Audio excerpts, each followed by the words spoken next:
What is up everybody, it is Fox at PlayStation News Now, your regular source of news, rumour, video game discussion and the Gamer Couch podcast. In today's news, Sony Corp has announced its financial results for the third quarter of fiscal year 2016, which ended December 31st. Now what we've learned is all Sony's profit figures are in the black, despite a significant drop of income year on year, mostly due to the Sony Pictures segment. Sony has shipped over 57 million PS4s as of December 2016. Suffice to say, PlayStation sales and income is incredibly impressive, especially compared to the then sinking boatload of money brought on by the very costly PlayStation 3 last generation. PS4 shipped 9.7 million units between October 1st and December 31st, bringing PS4's total shipments to around 57.1 million units as of December 31st. Now 53.4 million units have been sold through to consumers as of January 1st, 2017. Sony also provided a specific breakdown of the Gamer Network segment of the business, which includes PlayStation and the PlayStation Network. Now a 5.3% increase in revenue was determined mostly by higher PS4 digital software sales and PlayStation Network, and the debut of PlayStation VR of course helped a tad. This was partially offset by price cuts of the PlayStation 4 hardware. Operating income saw a considerable 24% increase, mostly due to PlayStation 4 hardware production cost reductions and a climb in PS4 software sales. Again, this was partially impacted by PlayStation 4 price cuts. The increase was primarily due to PlayStation 4 software sales, which includes sales through the network and contribution of PlayStation VR, which launched in October 2016. Contrary to reports, PlayStation VR is doing very good business for the company, but is partially offset by the impact of foreign exchange rates, as well as the impact of price reductions for PlayStation 4 hardware.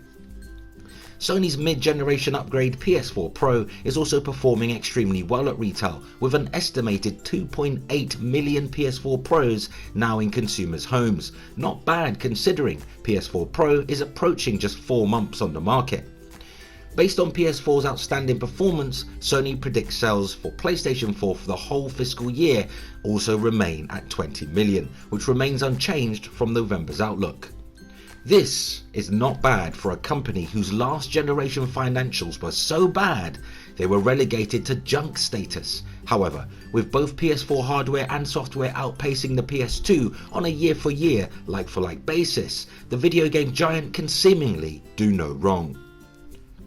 Sony's financial results show record PlayStation sales over the financial quarter since PS2. It's worth pointing out that the PS2 currently retains a status as the world's best-selling console of all time, selling a whopping 150 plus million units over a 12-year period. Sony stopped counting PS2 sales back in 2012. Though PS4 is tracking higher and is on course to exceed PS2 total lifetime sales after a projected 8 years, that's 4 years faster than the PS2 managed to achieve. When put into perspective, Sony has shipped a whopping 9.3 million units of hardware in just the last quarter alone. This is an amazing record for the company. The last time such an amount was sold was way back in the second quarter of 2003, when PlayStation 2 sold 8.8 million units. Holy crap, now that's a lot of PS4 sold. Now, PS4 is Sony's fastest selling, most popular product since the 1980s when the company unleashed the Walkman, Sony's then main profit driver. In other news, courtesy of thewolfhall.com, when it comes to first-party titles, no one does it better than Sony, and Wedbush security analyst Michael Pachter seems to think their first-party lineup is probably the most impressive than anybody's out there. In the latest episode of Pachter Factor, he went on to state that Sony has the best lineup of first-party games that we know about. He also went on to say that Sony has been teasing the gaming community for 2 years, and in the aggregate, Sony's lineup will be impressive.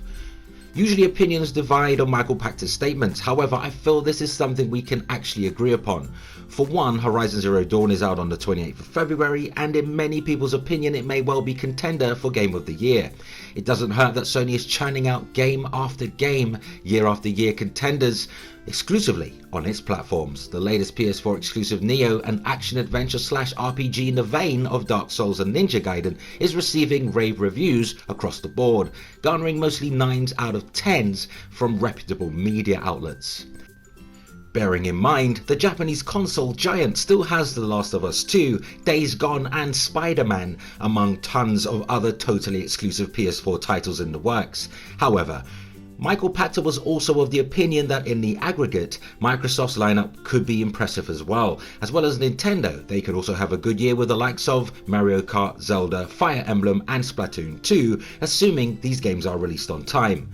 Pachter also went on to state that it's a great time to be a gamer as hardware is now really affordable and there are a ton of software options to choose from. He also encouraged PS4 owners to go out and buy an Xbox One if its price drops down to $249 after Scorpio's launch, so they can experience titles such as the Halo series, Halo Wars 2 and Gears of War 4.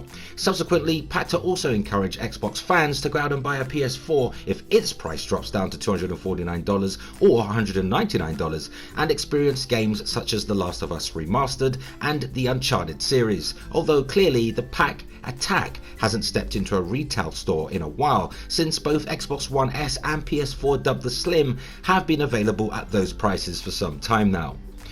So the console wars sometimes does get in between gamers just simply enjoying games and having a great time, and hence why I agree with Pachter that console wars are a bit pointless and we should all be glad we live in an era where amazing games are released almost each and every month. But the optimism and goodwill doesn't end there, because in our final news segment brought to my attention courtesy of Swedish Gamer Dad via pushsquare.com, PS4 Pro and Final Fantasy 15 fans can rejoice, as Square Enix has finally broken its silence on Final Fantasy 15's elusive 1080p at 60 frames per second PS4 Pro update. During the game's most recent Japanese livestream, the publisher revealed that the PS4 Pro patch will drop on the 21st of February. That's the same day as the booster pack, the title's next slice of downloadable content. This update will boost the level cap, which currently sits at 99 to 120. This should allow for more slightly easier post-game boss fights, although we're a bit scared to ask how many experience points it'll take to drag Noctis and company all the way there. Oh, and Prompto's going to be allowed to save more photos. Instead of being capped at 150, you'll be able to save a maximum of 200 pictures.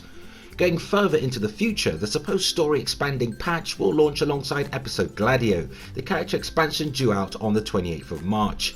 We imagine that more details on what this next update contains will be coming our way soon, which is really great news for fans of the series, I'm sure. But go ahead and share what you make of all today's news in the comments and try to be nice to each other.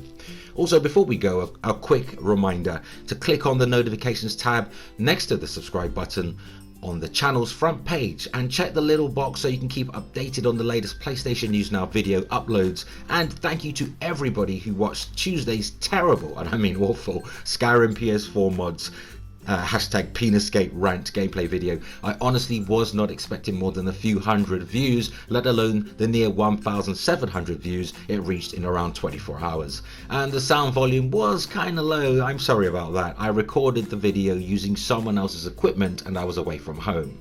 But anyway, that, my friends, is the end of another video. Don't forget to like, subscribe and share content on this channel, also Dark Cloud 1983's channel, and remember, always play games, not corporations.